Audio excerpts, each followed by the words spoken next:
So there are three main things I talk about disabling in the Flash and give you some options. So I'm going to talk about all three of them right now and how to do it, make a sure of how-to video. The first one is unplugging the O2 sensor. It's pretty simple on the stock exhaust. It sits about here. The wire comes back and plugs in there. And see the plug. So you would just unplug it. You could leave them unplugged in there. Put some tape over them if you want, and leave it in the exhaust. When it's left in the exhaust, it is bad for the O2 sensor. So if you wanted to pull it out and put a plug in it, that would be fine also. If you're thinking, why would I want to disable the O2 sensor? Or how is my bike going to compensate for this and that and all that? Well, you have a poor understanding of what the stock O2 sensor is. And I suggest watching my O2 sensor video that I have under live videos.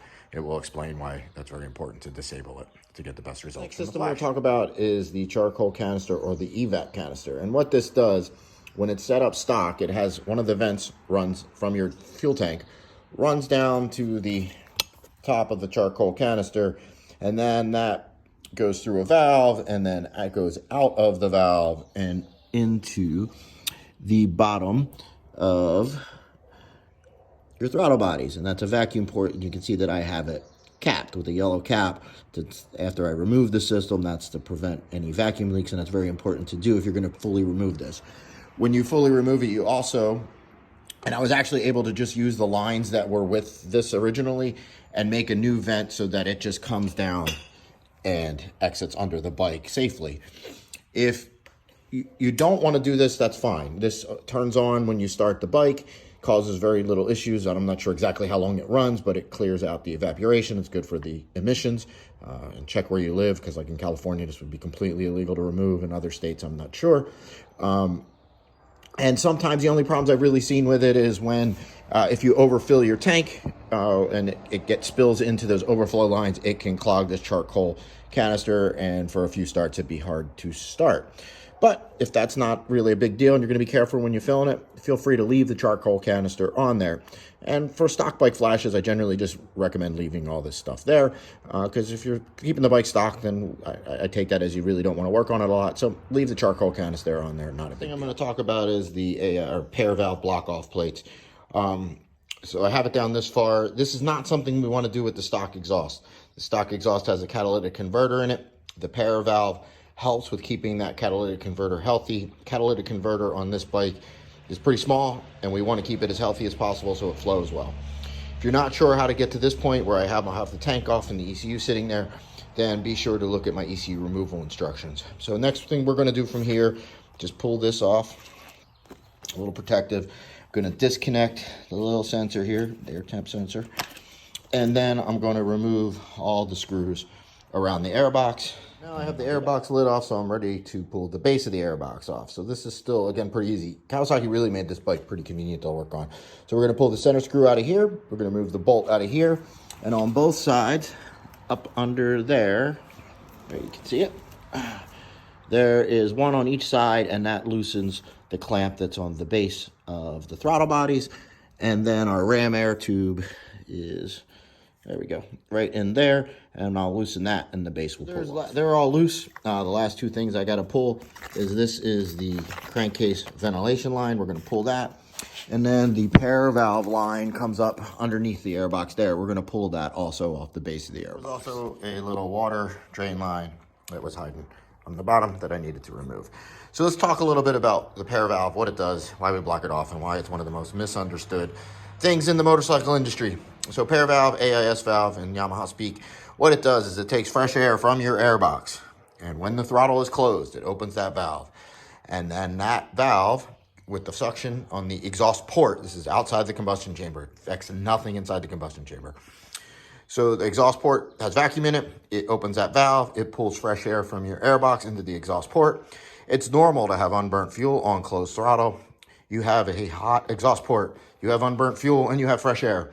So it pops off, it explodes. So instead of injecting this unburnt raw fuel into the exhaust, out the exhaust into the air, we burn it off, better for the emissions. This is why when you add a full exhaust and you block off your power valve, and then you call somebody and you say, hey, my bike's really rich, it smells like raw fuel. Well, this is why, because you've removed the system to burn that off. So reason we block this off is so that I can get, when I'm tuning, I can get accurate air fuel numbers. Before I had just blocked it off in here so that, in the air box, so that it couldn't pull air. And so now I want to remove the entire system. Like I said earlier, this is not something you want to do with the stock pipe. You want to keep that catalytic converter healthy. So you're going to leave this system in place. But if you put an aftermarket exhaust with no catalytic converter and you don't like popping on diesel, then you were going to put the block off plates on. They add zero performance. They don't smooth out the throttle. They don't give you more power. So don't waste your time. Don't spend your money. Don't do these on a bike with the stock pipe. You're not going to get popping on diesel that you really can hear anyway, because it goes through that catalytic converter, which is keeping healthy. So save yourself a couple bucks and the time. Don't put them on. You can see on this bike, it really doesn't even help with the plug change with it there, because then it's pretty easy. So first part of installing the block off plates is I got a vacuum cap that we're going to put over top of that. I put the supplied vacuum cap from the V-Cycle Enough block off plate kit over the airbox bottom where the AIS line connected. Next thing I'm going to do is just remove all of that hardware. That is this plate and this plate. So there's 4 screws.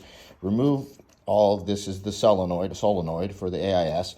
I can unplug it because I have flashed my ECU. Do not unplug this if your ECU is not flashed, because you'll get a check engine light. Won't be able to switch modes and stuff. But after the flash, I can disable this and you won't get your check engine light.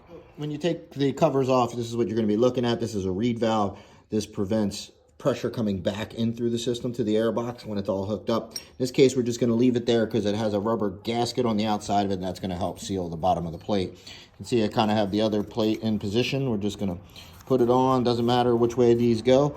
And then we're just going to put the stock bolts back into it and tighten it down to torque specs. So I got the pretty little beastie covers on there, torqued down to 10 Newton meters, which really isn't much. I got the plug just zip tied up out of the way. This is the ABS module that I currently have the ABS delete from FlashTune on. I have a set of brake lines coming that will allow me to delete the whole ABS system. So I'm anxious to do that and drop another few pounds off the bike. And I'll do a how-to video on that. So now everything's bolted back up, and we just got to re-bolt everything back the way it came off. Pretty easy. I would recommend on the throttle bodies, make sure those clamps are good and loose like they are, and spray a little WD-40 or some type of Armor All or something on the rubber just to get them to slip over everything easier. And you want to make sure everything's fully seated. As far as a Ram Air bike, this intake's pretty easy to put back together. You know, I usually slide that over the Ram Air tube first, then push down the throttle bodies, connect the water drain, and make sure you connect the crankcase ventilation and do not get that kink, because that's an important thing. That's it, guys. Thanks for watching. Remember, hit subscribe if you want some motorcycle related content. I promise I'll be doing stuff other than the Zx4rr. By the end of the week, I got some fuel mileage tracking on the MT10 coming up. Thanks, guys.